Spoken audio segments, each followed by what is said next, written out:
This video we're going to discuss the most important events that took place during the previous 12 hours. We have lots of very interesting updates, so let's start. On this video we're going to discuss the situation in the Iranian-Israeli conflict, and we're going to discuss the situation in the special military operation zone.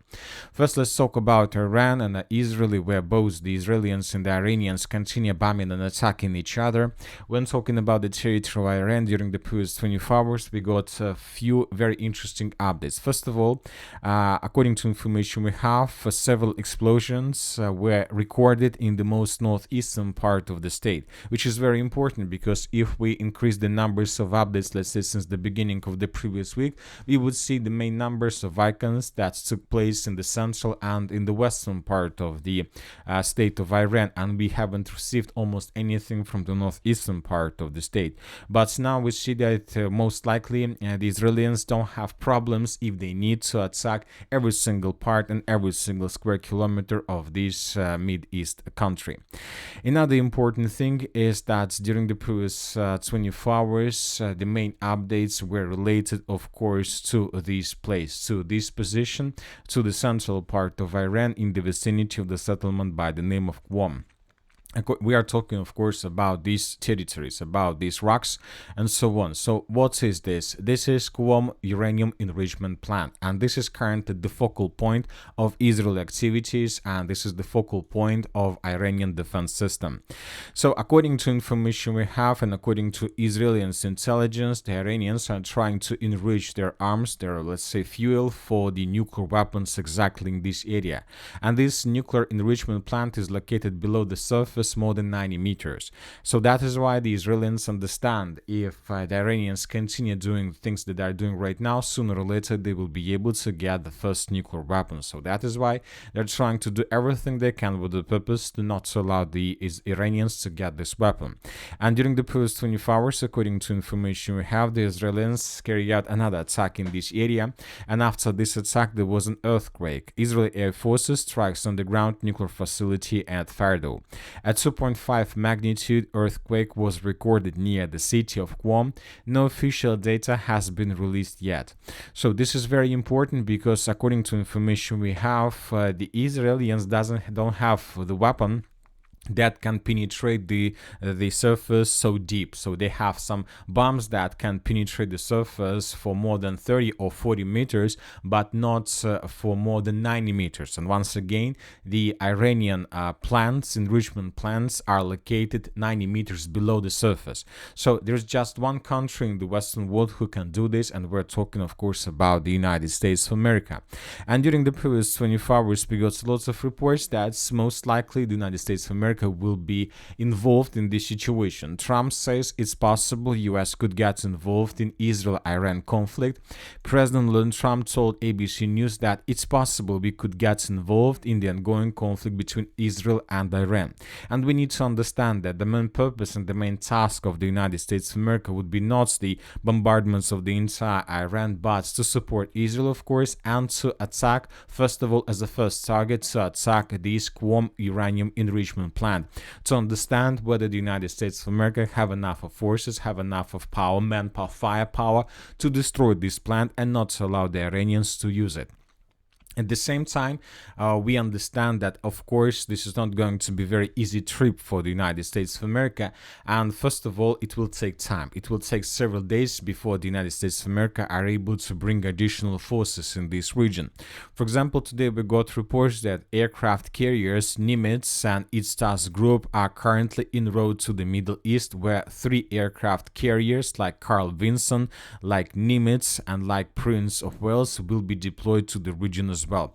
So now the United States of America are trying to concentrate another strike group with the purpose, most likely, first of all, to destroy this let's say enrichment plant. And basically we are entering the second phase of this Iran-Israeli conflict. We are talking about the first real battle, the battle by the name of Qom uranium enrichment plant. You know that this is very important because, for example, we had a lot of, and we still have a lot of battles let's say, in the special military operation zone.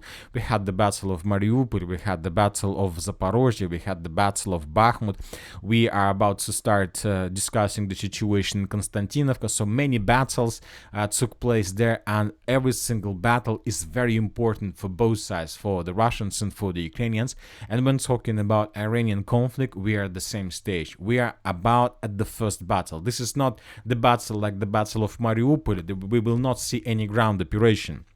This is going to be a battle of aircrafts and air defense systems.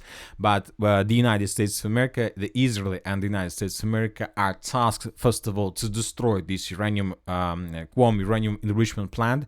And Iran and its allies will try to do everything they can to protect this position, to protect this place. And obviously, the next stages of this war will depend, of course, on the results of this battle between two parties. Of course, Iran is not going to be alone in this battle. We continue receiving reports that the Pakistanis are going to send weapons and arms, and the Chinese as well.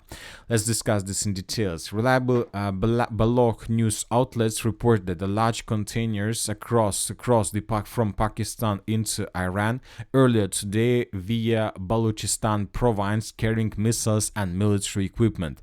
Eyewitness noticed unusual transportation activities on the border with Pakistan in the areas Ridman, Saravan and Taiftan entering into Iran. Another important statement made by the Pakistanis that Iran media quoting their senior military official making an outrageous claim on television. Pakistan said if Israel conducts a nuclear strike on Iran, we will also fire nuclear missiles at Israel. This is a very important statement. And probably the third day in a row, the Chinese are sending more and more aircrafts, air cargoes to the territory of Iran. Probably the Chinese are bringing additional missiles and probably some air defense systems. So now we see and we understand the shapes of both coalitions on the side of Israel and on the side of Iran. And today we got another very important statement, another very important article. According to information we have, the Iranian parliament has approved a strategic partnership agreement with Russia. This was reported by the Islamic Republic's embassy in the Russian Federation. I would like to remind you that the same probably strategic partnership agreement Iran has with China, and now this agreement was not just signed but came to legal power with the Russian Federation. So most likely the Russian Federation will also join this game, but a bit later, probably either during the battle for this enrichment plan or a bit later.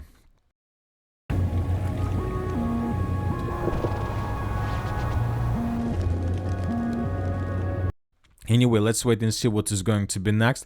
But there are a few important things that we also would like to discuss with you about this nuclear facility. First of all, today Iran made a very interesting statement. Iran urges Palestinians to stay away from Israeli nuclear sites for security reasons amid possible escalation. So obviously, if the Israeli coalition attack the Iranian nuclear facilities, most likely Iran will attack the Israelis' nuclear facilities. And another important update about the situation is coming from Ukraine, because today Zelensky also made lots of very interesting statements about the situation. Zelensky said that Russia is preparing strikes against Ukrainian nuclear energy. Zelensky following a meeting with the military and security forces. Russia is planning further attacks against energy, which may not be less noticeable to the world due to the focus on the situation in the Middle East, he complains. And obviously this is going to happen because once again, if we return back to Iran, there's just one state in the world who can attack these facilities, and we're talking about the United States of America. So basically, the United States of America will attack nuclear facility of Russian ally, which means that this is going to be something like a precedent in the world when Russians will be able to do the same. If United States of America attacks nuclear facilities of Iran, this means that Russia has possibilities and the right to attack nuclear facilities of Ukraine. And if the United States of America do this, obviously Russia will do the same. So that is why Zelensky is afraid of the situation, because he understands if Russia do this, then most likely the entire Ukraine can collapse within probably months or something like this, without electricity and with a nuclear problem somewhere in the western part of Ukraine. Anyway, let's wait and see what is going to be next, but obviously the situation is going to be worsening and worsening. Now let's discuss the situation on the ground, and first let's talk about the northeastern part of the Ukraine, about the Sumy region, where the Russians continue their offensive operation. During the previous 24 hours, the Russians, according to information we have, managed to improve their positions once again in the village of Yunakiivka. The sources reported that the Russians introduced additional forces in this area, and the Russians are planning to begin the second wave of attack in the near future. We're talking about Russian attack towards the second defense layer, and as for the previous 24 hours, the Russians bombed the village of Yunakiivka, the southern part, more than 40 times with different air bombs, so which means that most likely Ukrainian positions were reduced to ruins and the Russians are about to continue offensive.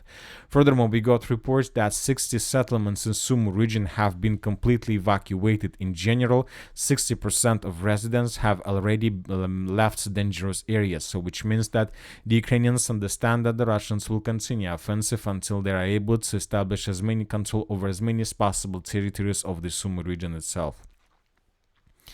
Now let's move further and let's discuss the situation in the Liman direction, where the Russians also continue their offensive operation. According to information we have, during the previous 24 hours, the Russians managed to improve their positions to the north of the settlement of Redkadub. The Russians took under control several tree lines in this area and managed to shorten the distances to the villages of Glushenkova and to the village of Novomir. So several tree lines were taken. Furthermore, according to information we have, the Russians this morning on the 16th of June of 2025 began their assault operation in the direction of the settlement of Zelonaya Dolina. I would like to remind you that the Russians managed to cut and cauldron this village several days ago, and most likely this morning the Ukrainians in this area have become completely exhausted, so that is why the Russians began offensive. Most likely the Ukrainians would be forced to fall back. During the previous days, the Ukrainians made several attempts to counterattack this area with the purpose to restore control over these territories, but the Russians destroyed every single vehicle and tank that Ukrainians sent for these purposes. In this video we can see how another Ukrainian tank was destroyed after Ukrainians were trying to counterattack in the area of Zelonaya Dolina. Now let's discuss the situation in the area of Siversk. According to information we have, the Russians managed to maintain their logistic between the villages of Verkhnykamenska and Ivanodarivka. We've been talking a lot about this probably since the beginning of May, that the Russians would try to take under control this road between Ivanodarivka and Verkhnykamenska. Yesterday, for example, we adjusted the map in this area based on the video that was published by the Russians, where we can see how Russian soldiers were clearing trenches and fortifications of the armored forces of Ukraine. And today we got report that the Russians finished the battle for the road, and currently the Russians have all possibilities to use this road for logistic purposes between the villages of Ivanodarivka, Verkhnykamenska, and probably the mainland. So this is very important logistic road for further offensives that the Russians are planning to carry out in the very near future. Now let's move further and let's discuss the situation in the Konstantinovka direction. During the previous 24 hours, during the previous night, we got the most important updates exactly from this area. And first of all, and very important, we have colored finally the central and the eastern part of the city of Chasiv Yar in Russian favor. So, for example, this is the situation by the end of the 15th of June of 2025. We had this gap. We have so many territories as a contested area or the gray zone, because we haven't received anything about this almost since the beginning of the battle for the city of Chasiv Yar. And today we got at least 2 geolocations to the west of this pocket, which confirms Russian control over this territory. So this is exactly the video we're talking about. This video was published by the Ukrainian sources of the 24th Mechanized Brigade, and here we can see how Ukrainians were attacking Russians in this area with FPV drones. This is 1 minute and 33 seconds video where where we can see lots of episodes how Ukrainians were attacking Russians in this point and in this point. Based on this video, we have adjusted this pocket completely. So now we have no doubts that the Russians are about to finish the battle for the city of Chasiv Yar itself. Just probably 15% left for the Russians.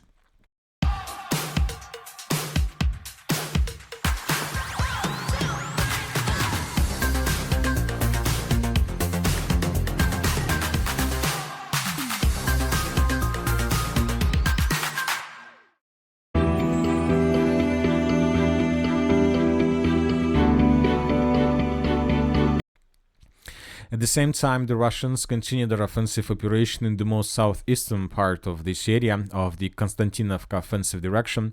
During the previous 24 hours, the Russians managed to improve their positions in this pocket by taking under control additional strongholds, and the most important, the Russians managed to cross the Seversky Donetsk-Donbass area canal and to establish control over Ukrainian positions on the Ukrainian side, which means that Ukrainians, due to this situation, most likely decided to evacuate their soldiers from this area in the direction of the settlement of Belagora. So due to this situation, we expect that by the end of the 17th of June of 2025, this pocket will be taken by the Russians completely. When talking about the Konskliban-Bytska reserve, during the previous night we haven't received anything special, but the most important things are coming from the western part of Yablunovka. The Russian forces managed to introduce additional forces in this area, and the Russians are trying to get the initiative back in their hands. I would like to remind you that during the previous days we had several changes on the ground in Ukrainian favor in the most western part of the settlement. Based on the video that was published yesterday by the Russians, we have adjusted almost the entire western part of Yablunovka in Ukrainian favor. And today we got another video where we can see how Russians were attacking Ukrainians in this area, and based on the fresh and let's say recent video, we have adjusted the map this time in Russian favor. So the Russians improved their positions along N32 road, and the Russians improved their positions in the western part of Yablunovka. Now, as we understand, the Russians are trying to establish complete control over this territory. This is very important company stronghold. The Russians are trying to outflank these positions from the north and from the west and from the south. As for the South Donetsk direction, currently the main clashes are taking place for the village of Zaporozhye. The Russians continue their offensive operation in this area, trying to shorten the distances and to start this offensive as soon as possible. As for the previous 24 hours, as for the previous night, we haven't received anything special, just a lot of videos how the Russians were bombing and attacking Ukrainian positions with artillery and drones. So it seems that the Russians began the artillery preparation, and we are waiting for another offensive operation that